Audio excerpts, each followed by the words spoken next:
I'm here on the streets of Abilene, Texas, asking people if they've heard of something called Stargate. So, have you heard of Stargate? I have. Have you heard of Stargate? No. Have you heard of Project Stargate? A little bit, not very much. Until recently, I had not. Yeah, I've heard just a smidge about it, that it was announced by Trump, and that's kind of really all that I've heard. A year ago, if you asked me what Stargate is, I might have said something like, oh yeah, that's an extraterrestrial device that allows interplanetary travel by creating a wormhole between two ring-shaped portals as depicted in the 1994 film Stargate and the various television spin-offs. How does she know of the Stargate? But in 2025, Stargate isn't just something you'll hear about from Jaffa warriors from Chulak. Now it's something you'll hear from a different type of TV personality. Stargate. So put that name down in your books, because I think you're going to hear a lot about it. On January 21st, President Trump, flanked by Oracle's Larry Ellison, OpenAI's Sam Altman, and SoftBank's Masayoshi Son, announced Stargate, an AI infrastructure project investing $100 billion in data center development and a stated intention of investing $500 billion over the next 4 years. That's great that you're coming in together. That's a massive group of talent and money. On Fox News, White House Press Secretary Caroline Leavitt pitched Stargate as a triumph for America and the Trump administration. President Trump is very excited about this infrastructure announcement in the field of AI. From the basic optics of the announcement, one might assume that this is some kind of ambitious federal moonshot, perhaps the result of a historic high-tech infrastructure bill. Maybe it's part of something called the Stargate Act? But none of that is the case. Stargate is a private initiative, Stargate LLC, a joint venture funded by American companies, OpenAI and Oracle, as well as Japanese company SoftBank, and MGX, an AI investment firm owned by the government of Abu Dhabi. At its core, Stargate is a tech industry power play by the hottest company in AI. Stargate will serve ChatGPT maker OpenAI as it builds increasingly powerful AI products. And while Stargate is currently investing in American facilities, the ambitions are global. On February 3rd, Sam Altman joined Masayoshi Son on stage in Tokyo, where they discussed building out Stargate in Japan. The Stargate have to also expand into Japan because of the regulation. We have to respect the national security, the privacy law, blah, blah. Yeah, SoftBank is building a big data center here. Yes. So we're going to expand Stargate into Japanese infrastructure also, right? 4 days later, Altman told an audience in Berlin that he hopes to find a way to overcome regulatory hurdles in Europe in order to expand Stargate there. Well, I'm very convinced that most Europeans want AI to be used here, to happen here. They want it to revitalize economic growth. They want to drive science. They want European infrastructure, and so do we. We would love to do like a Stargate Europe. We need help, but we'd love to build something here for Europe to govern and operate. Beyond that, Emirati state-owned investment firm MGX, which was not represented on stage at the press conference with President Trump, has a stated goal of, quote, enabling the AI fabric of the global economy.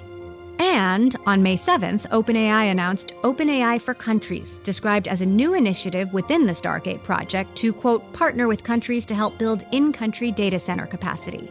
But even if the American public has no direct stake in Stargate, the venture's alliance with President Trump isn't superficial. The president has promised to use the power of the executive office to help Stargate cut any red tape that may stand in their way, an approach towards rapid AI development that marks a stark change from the previous administration. One thing is clear. To realize the promise of AI and avoid the risk, we need to govern this technology. President Biden there, after signing an executive order on artificial intelligence, the most significant step to date in regulating the technology. On the day he was inaugurated, President Trump, sitting at a desk on stage at a rally-like event in the Capital One Arena in Washington, D.C., repealed President Biden's AI protections as part of a procession of new executive orders. Could you imagine Biden doing this? I don't think so. And the very next day, President Trump sought to pave the way for rapid AI infrastructure expansion by declaring a national energy emergency. President Trump is declaring a national emergency in the U.S. Well, this is a first for a president to declare a national energy emergency. And in short, we're not in one. In fact, most analysts say we're very close to having a short-term oversupply of oil and gas in this country. This keeps with a key Trump campaign promise. Drill, baby, drill. We're going to drill, baby, drill. Throughout his campaign, President Trump linked the needs of the AI industry with a call to increase energy production and deregulate the oil and gas industry. AI is a big deal. For us to compete successfully with China and others on AI, we're going to need twice the electricity that we currently produce. Can you believe that? The declaration of a national energy emergency is one of several tools that President Trump is using to try and help Stargate bypass environmental protections and other regulations that may impede its rapid growth. I will approve new drilling, new pipelines, new refineries, new power plants, new reactors, and we will slash the red tape. We will get the job done. We will create more electricity also for these new industries that can only function with massive electricity, and we'll get it done. And nobody else is even going to come close. They won't even try. Partnering with the Trump administration provides a crucial strategic advantage for OpenAI and its allies in the AI race. A green light to aggressively pilot their global ambitions on American soil, regardless of the consequences. And the first place they're breaking ground is in Abilene, Texas. The immediate downsides of this are measurable, but arguably boring. Mainly, there will be a climate impact. Microsoft, which was OpenAI's exclusive cloud computing provider prior to Stargate, has admitted to significantly backsliding on its climate goals because of the AI boom. Here's what Microsoft President Brad Smith told Bloomberg about the company's climate goals. In 2020, we unveiled what we called our carbon moonshot, our goal of being carbon negative by 2030. That was before the explosion in artificial intelligence. So in many ways, as I say across Microsoft, the moon has moved. It's more than 5 times as far away as it was in 2020. If you just think about our own forecast for the expansion of AI and its electrical needs. And President Trump seems to take every opportunity to dissuade businesses from relying on renewable energy. They can fuel it with anything they want, and they may have coal as a backup. Good, clean coal, The wind is wonderful. If you like high cost, if you like having to replace the windmills every 9 years, they wear out. And they're very intermittent, and they do kill a hell of a lot of birds. If you want to see a lot of dead birds, go to a windmill and just look underneath. You'll see birds all over the place. Nothing can destroy coal, not the weather, not a bomb, nothing. It might make it a little smaller, might make it a little different shape. On the other hand, the long-term upsides of the Stargate facilities may be harder to quantify, but sound fantastically utopian. Here's Altman echoing Larry Ellison's hope to use Stargate to cure cancer. We will be amazed at how quickly we're curing this cancer and that one and heart disease, and what this will do for the ability to deliver very high quality healthcare, the costs, but really to cure the diseases at a rapid rate. These kinds of monumental outcomes are, of course, yet to be proven. But one thing is certain: the build-out of Stargate is happening. On this week's episode of The Circuit, I had a chance to tour the construction site of the new Stargate facilities being built in Abilene, Texas. And here on the podcast, we're sharing our extended interview with the man who arguably stands to gain the most from this venture, OpenAI CEO Sam Altman. I sat down with Altman at OpenAI's headquarters in San Francisco, a week after the launch of GPT-4o's new image generation capabilities, a feature that went totally viral. I think our conversation revealed a lot about why he sees the success of Stargate as essential to continuing OpenAI's status as the leader in the field of AI.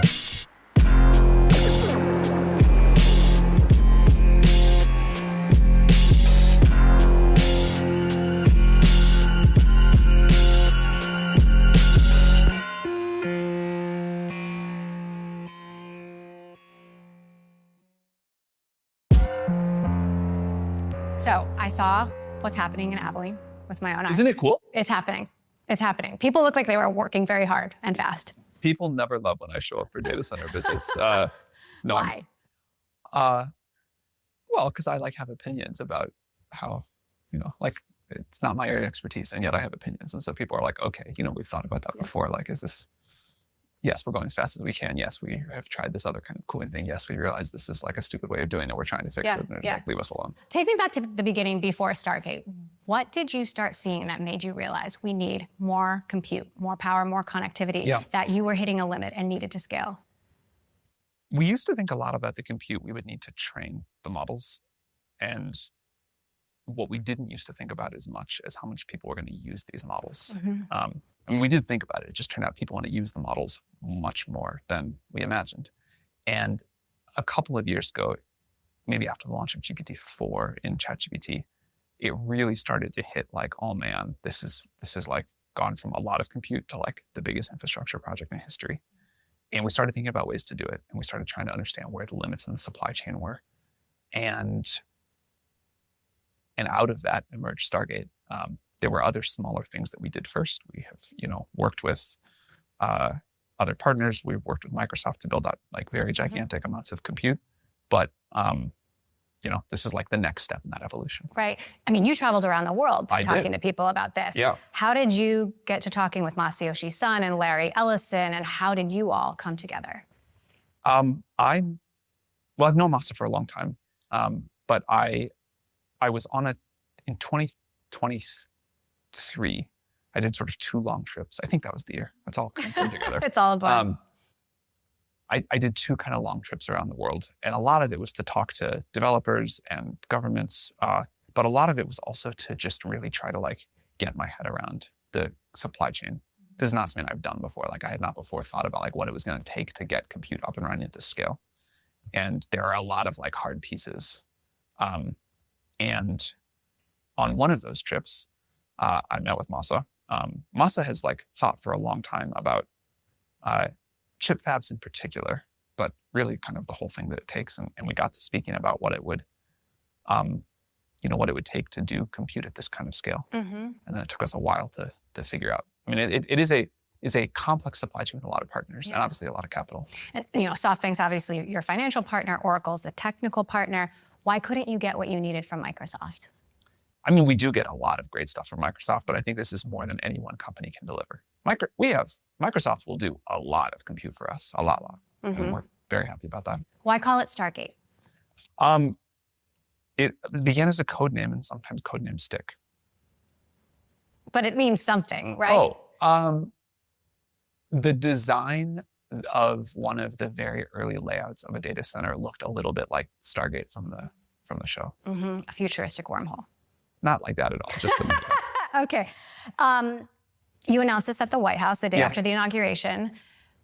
How did this get to President Trump's desk? And what was that moment like? Well, the president is super interested in infrastructure, and he's made a big priority, which I think is wonderful, about permitting the energy production and the facilities for the data centers. So that was kind of how the conversation started. Okay. We're in the middle of a step change for AI, and clearly what we saw just in the last week from you alone. You're seeing what's next on the roadmap. How does that inform what the design of the data centers of the future need to be? I think there's like a lot of details we're learning about how to design these data centers, what you want, really at all levels, from like the chip to the sort of architecture of the whole data center. But the main thing that's been on my mind, and I think on many people's mind, is just how much inference demand there is. We are crazily constrained, and we have a gigantic compute fleet, like gigantic. And yet still, if we had twice as much, we would be able to offer much better products and services, and there's just no shortage of demand. So for me, there are all the technical lessons about what we've learned and how we want to build this, but mostly we just want a lot. Explain the math to us. How does it all add up to needing $500 billion? Because folks out there don't get the accounting. Who's putting in what? How much funding is really secured? How does it add up in terms of like, what do we need that for? How does the funding come together? Like, explain that number, $500 billion. Well, that covers the capacity we think we need for the next few years, given our growth projections. The interesting question is if we knew how to get $1 trillion right now, which we don't, would we be able to deploy that profitably in the next few years. And I'm not sure about that, but I feel confident we can like make $500 billion of value back. Let's talk about that because you just raised even more money, Into generally OpenAI, into Stargate, OpenAI. How confident? It's a lot of money, tens of billions of dollars. How confident are you that OpenAI is going to be a financially sustainable and profitable enough company to justify all of this investment? It's looking like we're doing really well. I mean, like we are definitely doing something unprecedented. But, it seems like I feel confident in the bet. Doesn't mean something can't go wrong. You tweeted that the GPUs were melting. Yeah, I didn't realize people were going to take that literally. I mean, I get that it was a joke, but it's They're a running metaphor. very hot, but like the metal is not actually melting. GPU shortage, bro. That the team can't sleep. You're so busy. What happens when a launch goes viral? And how does Stargate solve for this?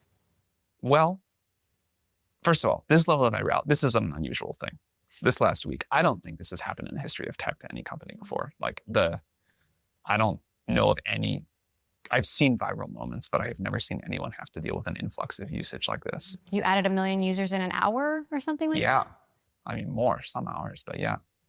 It was unprecedented, wild. And also like, making an image is it's not exactly like a low compute task the way we do it with the new image gen. So we had to do a lot of very unnatural things. We had to, borrow compute capacity from research. We had to slow down some other features. Because it's not like we have like hundreds of thousands of GPUs sitting around just like spinning idly. So if we had more GPUs, we would be more able to handle demand surges like this. And also we wouldn't have to put such restrictions on. I was just this morning making the list of what we'd like to launch in the next few months. And I was like, I had the list over here and I had like my rough math of when we're getting GPUs here and where I thought we could get the efficiency gains. And I was like, this is not going to work. Like, we're going to have to like pull some of these things, make some trade-offs, limit some things. But all of this is not going to fit here. So it's that directly linked. Yeah. I mean, you can find efficiency gains and we try to do, you can limit features and usage and we do that too. But, more compute means we can give you more AI and you can use it for images or writing software, whatever you want. Elon's got his own data centers. He does. And xAI just bought X, which means he's got access to all of that additional data. He claims Grok is the smartest AI on Earth. How do you think it compares? I don't use it much. I think it's probably a very good model. I mean, obviously there are lots of competitors out there. There's a lot of good models. I think good models will become very plentiful. So what's your edge going to be? The best infrastructure layer and the best top of the stack.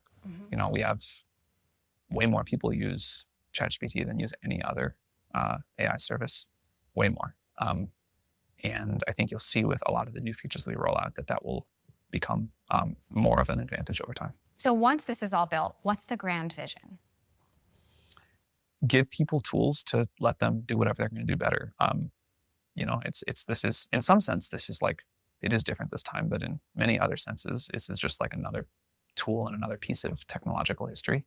People will use it and unleash their creative energy and make all sorts of stuff that you and I love, or some stuff that we don't, or stuff to just entertain themselves.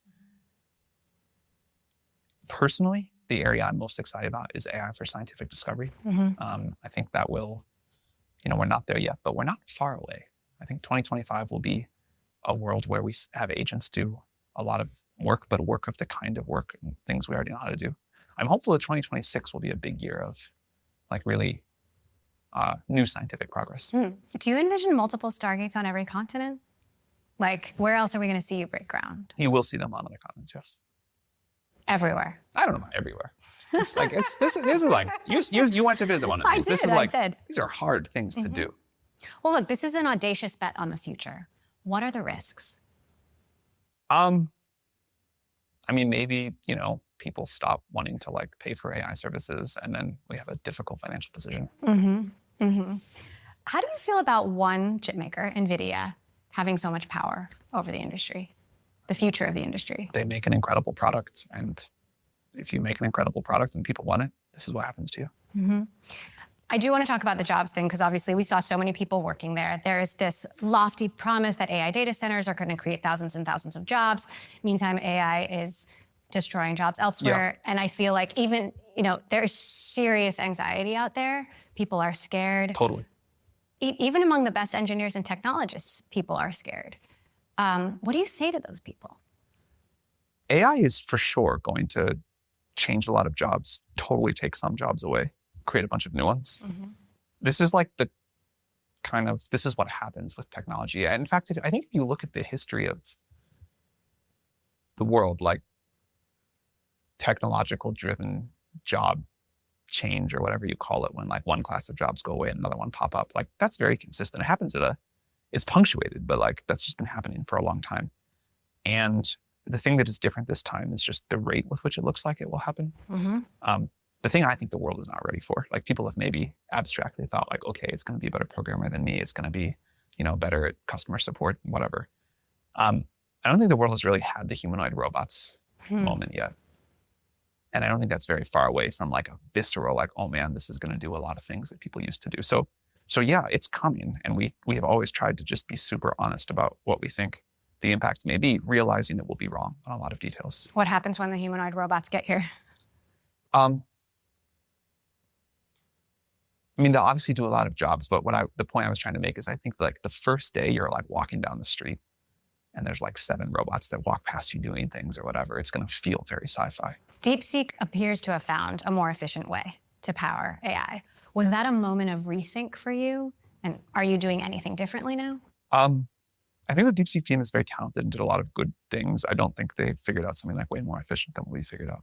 But do you think there is a more efficient way to power AI? I'm sure. We have made incredible efficiency strides year over year, and I'm sure we'll keep doing that in the future. So if that's the case, why are you building all this? If we had an AI that we could offer at 1/10 of the price of current AI, I think people would use it 20 times as much. And we would still need twice as much compute to satisfy the then current demand. So let's talk about that. Jevans paradox. Like, how do you think Jevans paradox applies here? That, technological progress means paradoxically, you're going to be using more resources. It's never seemed like a paradox to me at all. We talk about supply demand curves and elasticity and all sorts of other things. And then people are like, but I'm going to trick you with Jevans paradox. And it's like, this is just the way the world works most of the time. But you do think there will be more efficient ways. What are those ways? Sure. Is it better chips? Is all of the above? We will have better chips. We will have better energy sources. We will have better algorithms. We will optimize. This is like what industry does. We'll optimize everything. Mm-hmm. There's no question that China is going to be a formidable player in AI. How do you think about OpenAI's chances to win a global race? Probably I should have some deep thoughts about that. We're doing the best we can. Like we just wake up every day thinking how we can be a little bit better. I don't know how our actions would change based off of like some deep answer to that question. Mm-hmm. President Trump is in power at a pivotal time for AI development. Yeah. What do you think his mark on this moment will be? I think he will get to make some of the most important decisions anyone in the world has gotten to make related to AI. I'm optimistic he'll really do the right thing there. But I don't like, he has an unenviable job. Right. The velocity of, we were talking about the launches, the velocity of innovation here is just mind-blowing. The speed at which you're releasing new things, the speed of what's coming up, what I saw rising from the red dirt in Abilene. How do you personally grapple with the pace of it all? That's one thing that's really impressed me about President Trump, by the way, is his ability to just like understand the whole industry and all the changes and quickly seem to have very good intuition and make good decisions about it while things are changing so fast has really been quite impressive to me. But what about you personally? Yeah, I was going to say, I'm in it every day. And so I don't it's like watching your own kid grow, like you day to day, you just see every change. And so it's like not as striking. It does feel like it's going very fast. It's certainly, I certainly think if I could like transport myself back 3 years ago, it would seem like unimaginable progress. But, you know, day to day, you can kind of get used to anything. Well, since you mentioned kids, you just had a baby. I did. Has that reframed anything for you? I mean, like, look, I don't think I had anything non-cliche to say here, but it is the best, most amazing thing ever. And it totally rewired all of my priorities. I remember in like the first hour, I like felt this neurochemical change and it happened so fast. I was like, oh, I get to like observe this. Like I am being like neurochemically hacked, but I'm like noticing it happening. I'm totally fine with it. This is worth it. This is great. But like everything is going to be different now. What about how everything that you're doing here and building all this, what it means for humanity? Has it reframed any of that? A lot of people have said, I'm very happy you're having a kid because I think you'll make like better decisions to whatever degree you have like you got to like make decisions here for humanity as a whole. I really wanted to get it right before. I'd do the best I could. I still really want to now.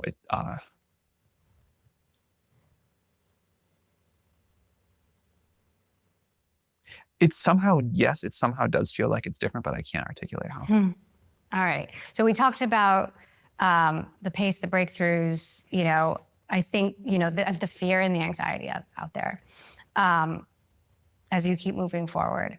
If ChatGPT were to discover a Stargate, a futuristic wormhole that we could all travel through, what's on the other side? Like, what do you see that the rest of us don't? If ChatGPT could like transport us to the future. Yeah. Through a Stargate. A wormhole, please. Humor me on the wormhole I have metaphor. no idea. I mean, no one knows, right? Like it's gonna discover, like AI, I believe AI will help dramatically, like unbelievably dramatically accelerate the pace of science and human discovery and our understanding of what's possible. But like, do I think I could have sat here in 1905 and told you what we were about to discover in physics and that 40 years later we would like have an atomic bomb? Definitely not. I think I am way too self-aware of my own limitations to sit here and try to say I can like tell you what's on the other side of that wormhole. I have no idea. But not good? Yes? Happy? Better? A better world? Up and down, not better in every way, but yeah, I think up and to the right. Yeah, up and to the right with some choppiness. Thank you. Thank you.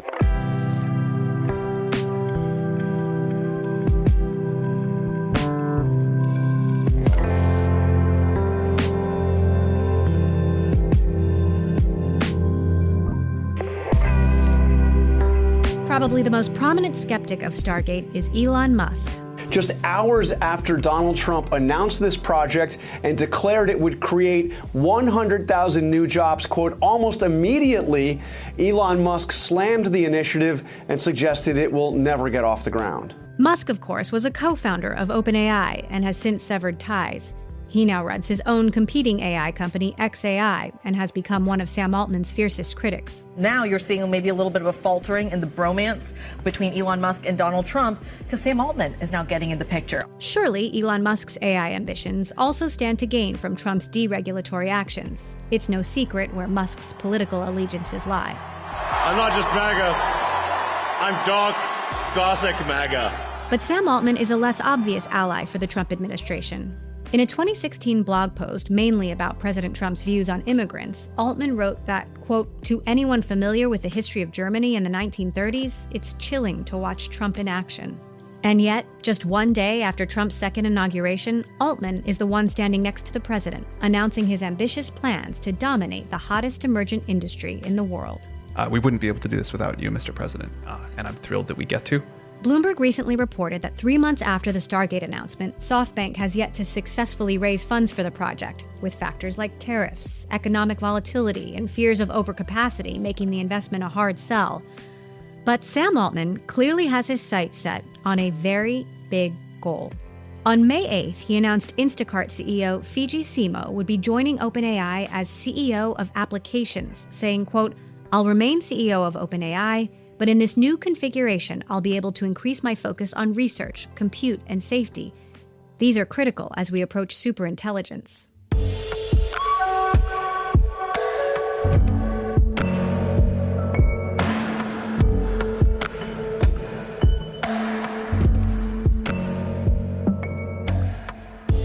If you'd like to see the Stargate construction in Texas, you could check out the circuit on Bloomberg TV or the Bloomberg Originals channel on YouTube. We had a very rare interview with SoftBank CEO Masayoshi Son. This is amazing, explosive growth of intelligence. We talked to residents and elected officials in Abilene, Texas. The big picture to me is AI is going to take over, and then where are we as humans? And we toured the site of the first Stargate facilities with Chase Lockmiller, the CEO and co-founder of Crusoe, the company managing the build-out. Why a lot of this development is taking place in Texas is that ERCOT is the most deregulated grid. It's sort of the easiest to get approval. There's a lot in there, so definitely check it out. This has been the Circuit Podcast. If you'd like to hear more extended interviews like this, please rate and review our show on Apple Podcasts or Spotify or wherever you get your podcasts. Or you can always just share it with a friend. Our senior producer is Lauren Ellis. Our writer and editor is Billy Disney. I'm Emily Chang, your host and executive producer. Thanks for listening.